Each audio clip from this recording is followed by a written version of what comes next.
में बड़े संशोधन करने जा रही है। सूत्र के मुताबिक कैबिनेट ने वक्फ एक्ट में करीब 40 संशोधन वाला बिल लाया जा सकता है।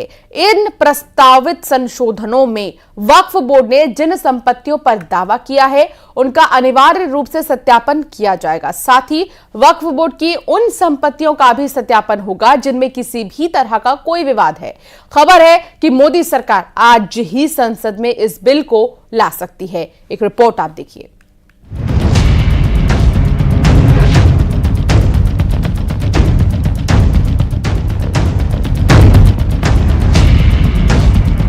वक्फ बोर्ड के अधिकारों पर लगाम लगाने की तैयारी की खबर के बाद ही सियासी भूचाल आ गया। ये खुद फ्रीडम ऑफ रिलीजन के खिलाफ है। दूसरी बात यह है कि बीजेपी शुरू से वक्फ बोर्ड और वक्फ की प्रॉपर्टीज के खिलाफ रही है। वक्फ बोर्ड का फ्यूचर में भविष्य में ये खतरा होगा देश के लिए, उसकी पूरी तरह से उसकी सीमाएं खत्म की जानी चाहिए, उसके अधिकार खत्म की जानी चाहिए।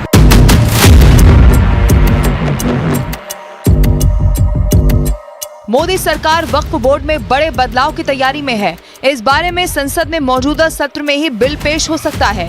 विधेयक में वक्फ अधिनियम में करीब 40 संशोधन का प्रस्ताव है और इसका मकसद है कि वक्फ बोर्डों के पास मौजूद मनमानी शक्तियों को कम करना। इसके साथ ही पहली बार वक्फ बोर्ड में महिलाओं के प्रतिनिधित्व का भी क्रांतिकारी प्रस्ताव है, लेकिन इस प्रस्ताव के खिलाफ विरोध की आवाजें भी अब तेज हो गई हैं।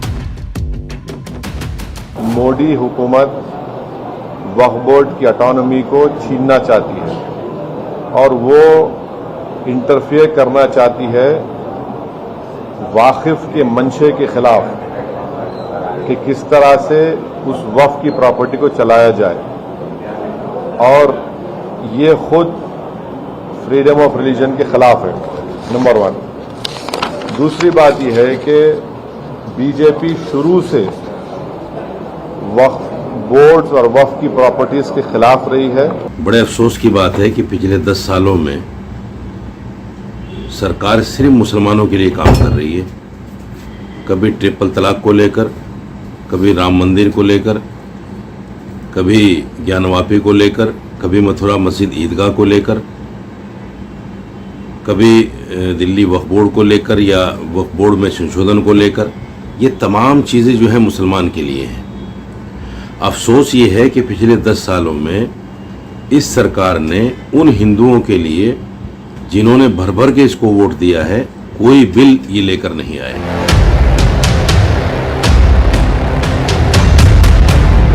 वक्फ एक्ट में संशोधन की खबर सामने आते ही समाजवादी पार्टी वक्फ बोर्ड के समर्थन में खड़ी हो गई। समाजवादी पार्टी ने कहा कि मुस्लिमों के लिए ये कानून देश के संविधान से पास हुआ। वक्फ का ना कोई मालिक होता है, ना किसी को मालिक बनाया जाता है। ये एक उसका पहला कानून है, बल्कि उसका मालिक अल्लाह होता है, रब होता है, मालिक होता है उसका, उस प्रॉपर्टी का। अब जाहिर सी बात है कि सब लोग उसके कस्टोडियन हैं, चाहे वो मुतवल्ली हो, कस्टोडियन वो उसके केयरटेकर हो या सरकार हो। दरअसल वक्फ बोर्ड पर 100 साल से विवाद चल रहा है। अंग्रेजों ने तो इसे अवैध घोषित तक कर दिया था। वक्फ बोर्ड पर आरोप लगते रहे हैं कि इस पर ताकतवर लोगों का कब्जा है। संपत्ति कब्जे में अतिक्रमण, भ्रष्टाचार के भी गंभीर आरोप है, जिसकी सबसे ज्यादा पीड़ित मुस्लिम महिलाएं हैं, क्योंकि इसमें तलाकशुदा महिला और उसके बच्चों को कोई अधिकार नहीं दिए गए। वक्फ बोर्ड के फैसले में केंद्र राज्य सरकार, अदालतें भी हस्तक्षेप नहीं कर सकती और सिर्फ मुस्लिम ही इसकी संपत्ति का इस्तेमाल कर सकते हैं, और इसीलिए इस मनमानी पर नकेल कसने के फैसले का भी स्वागत हो रहा है। वक्फ का जिक्र संविधान में भी नहीं है, लेकिन है, और इसमें इतना ज्यादा करप्शन है और एक तरह के आप इनको समझ सकते हैं ये मजहबी जमींदार हैं, और जो आम लोगों के लिए और आम मुसलमानों का भी इससे फायदा नहीं हो रहा है। इसका दरअसल किसी का इससे फायदा नहीं हो रहा है सिवाय उन लोगों के जिन्होंने जमीन को हड़प लिया है और वक्फ उसको करार कर दिया गया है। आप यकीन नहीं करेंगे, पूरे दिल्ली का 77% जो लैंड है वो वक्फ बोर्ड के अधीन है, चाहे वो हाई कोर्ट हो, चाहे वो न्यू सेंट्रल विस्टा हो। तो इतनी ज्यादा जमीन है लेकिन कोई रेगुलेशन नहीं है। मेरा हुकूमत हिंद को मशवरा है कि पूरे भारत में जितने भी वक्फ बोर्ड हैं, चाहे वो सुन्नी हो या शिया हो, इनमें जो करप्शन है, भूमाफियाओं से साठगांठ है, चेयरमैन, मेंबरान और अधिकारी लोग मिल करके वक्त की संपत्तियों को बर्बाद कर रहे हैं। इसको तहफ़्फ़ुज़ फराहम करने के लिए और इसको सुरक्षा प्रदान के लिए कानून बनना चाहिए। वक्फ बोर्ड से जुड़े संशोधित बिल पर अखिल भारतीय हिंदू महासभा के राष्ट्रीय अध्यक्ष स्वामी चक्रपाणी महाराज ने न्यूज 18 इंडिया से बात करते हुए वक्फ बोर्ड की मान्यता को ही रद्द करने की मांग की। वक्फ बोर्ड की पूरी तरह मान्यता ही रद्द की जानी चाहिए।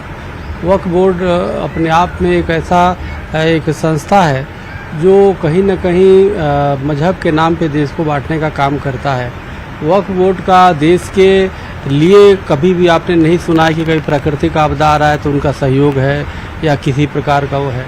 देश के लिए कभी कुछ नहीं करते। और भारत में रेलवे के बाद किसी के पास सबसे ज़्यादा ज़मीन है ऐसा सुनने में आता है तो वक्फ बोर्ड के पास है। तो ये वक्फ बोर्ड क्या है? ये तो एक अलग अपने ही देश में एक अलग पाकिस्तान बनाने के लिए छूट देने वाली विषय है। भारत में वक्फ बोर्ड की संपत्ति दुनिया में सबसे बड़ी मानी जाती है। देश भर में 8 लाख एकड़ से ज्यादा जमीन वक्फ बोर्ड के पास है। सेना रेलवे के बाद तीसरे सबसे अधिक जमीन का मालिक वक्फ बोर्ड है। आंकड़ों के मुताबिक 8.7 लाख से ज्यादा संपत्ति और 9.4 लाख एकड़ जमीन वक्फ बोर्ड के पास है। इन जमीनों पर ज्यादातर मस्जिद, मदरसा और कब्रगाह बने हैं। वक्फ बोर्ड को ये जमीनें मुगलों के दौर में मिली और इसका बड़ा हिस्सा बंटवारे के दौरान मुस्लिमों से दान में मिला था।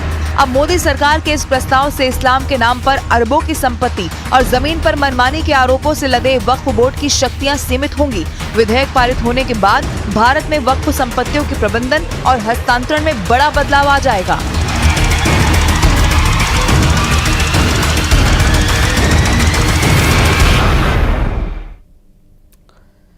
बड़ी खबर आ रही है, सलमान खान के घर पर फायरिंग मामले में बड़ा पर्दाफाश हुआ है। शूटर विकी गुप्ता के कबूलनामे से पर्दाफाश हुआ है। 2 बार सलमान पर फायरिंग नाकाम हुई थी। जो साजिश रची गई थी वो नाकाम हुई थी और पिछले साल अगस्त और नवंबर में ये साजिश नाकाम हो गई थी। लॉरेंस गैंग ने 2023 से फायरिंग की साजिश रची और 2 बार जो ये साजिश है वो नाकाम हुई थी।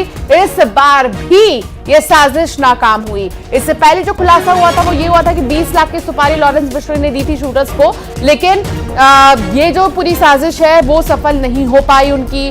और अब पूछताछ का सिलसिला क्योंकि चल रहा है तो कई बड़े खुलासे हो रहे हैं। इस बड़े खुलासे में जो विकी नाम का शूटर है उसने ये कबूला है कि इससे पहले भी 2 बार साजिश रची गई थी, लेकिन वो दोनों ही बार की साजिश नाकाम साबित हुई। हिमाचल प्रदेश में 31 जुलाई की रात भारी बारिश और बादल फटने की घटना में अब तक 13 लोगों की मौत हो चुकी है, जबकि 41 लोग अभी भी लापता हैं। कुल्लू, मंडी और शिमला के रामपुर में प्रशासन, एनडीआरएफ, एसडीआरएफ की तरफ से आपदा प्रभावित इलाकों में रेस्क्यू ऑपरेशन का काम चल रहा है। बादल फटने का यह खतरनाक मंजर आप देखिए। बादल फटने के बाद जो यहां पर नजारा दिखाई दिया वो काफी ज्यादा भयानक, डरावना।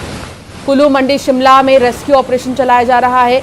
कई जगहों पर संपर्क टूट चुका है 2 एडजस्ट का और नदियां उफान पर हैं। ऐसे में कई यात्री फंसे हुए हैं।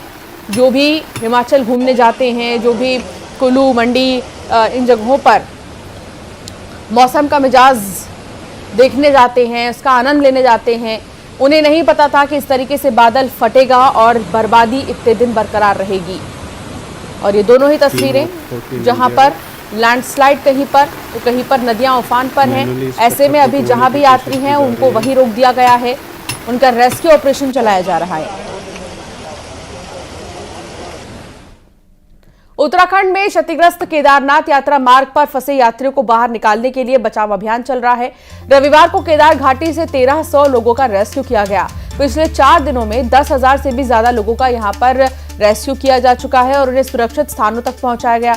जानकारी के मुताबिक केदारनाथ धाम में अभी 250 और लोग फंसे हुए हैं जिन्हें आज रेस्क्यू कर लिया जाएगा। इससे पहले कोई बड़ा हादसा हो, यहां पर रेस्क्यू ऑपरेशन चलाया जा रहा है और अब तक का रेस्क्यू ऑपरेशन सफल रहा है। 4 दिनों में 10,000 लोगों का रेस्क्यू किया गया है, क्योंकि गौरीकुंड से आगे का रास्ता जो है वो पूरी तरीके से प्रभावित हो चुका है बादल फटने की वजह से और लगातार हो रही बारिश की वजह से जो सड़कें बनी हुई थी, जिस तरीके से रास्ते बनाए गए थे वो रास्ते बह चुके हैं।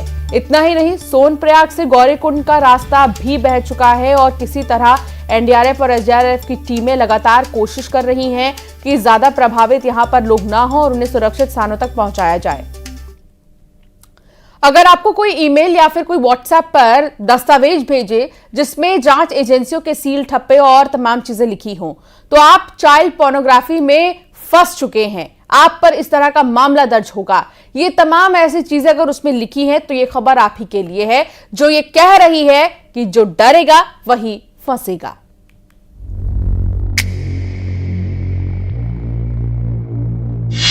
डरना मना है। चाइल्ड पोर्नोग्राफी की चाल, ऐसे ईमेल दस्तावेज से जरा होशियार। ठगी का नया तरीका, एफआईआर का डर। जो डर गया समझो फंस गया।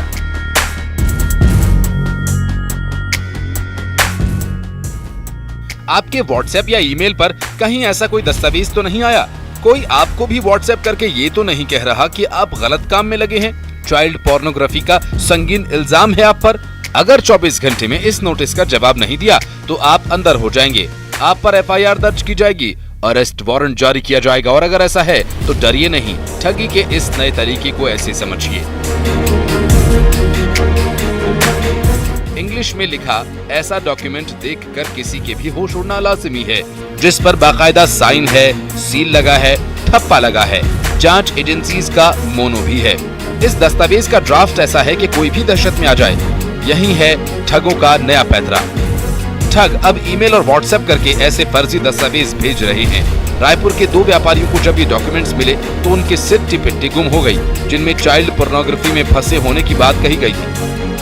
साइबर ठगों के द्वारा आजकल लोगों के व्हाट्सएप नंबर को प्राप्त करके उसमें कुछ डॉक्यूमेंट्स भेजे जा रहे हैं, जिसमें यह बताया जाता है कि आपके खिलाफ कोई अपराध पंजीबद्ध हुआ है, शिकायत मिली है। इस प्रकार की चीज़ें करके उन लोगों को भय में लाकर उनसे भयादोहन कर पैसों की मांग करते हैं। पहले तो व्यापारी डर गए, लेकिन होश हवास नहीं खोया। ठगों की बातों में नहीं आए, सीधा पुलिस वालों को इस नोटिस के बारे में बताया, जिनमें एक और बात लिखी गई थी कि सेटलमेंट करना है तो 24 घंटे का वक्त है। यानी ठग मामले को रफा दफा करने की भी बात करते हैं।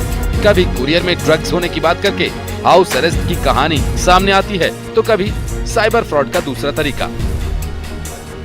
मैं लोगों से यह अपील करना चाहूँगा कि इस प्रकार का कोई भी अगर आपके पास कोई नंबर्स आता है तो उसके साइबर में रिपोर्ट अवश्य लिखवाएं।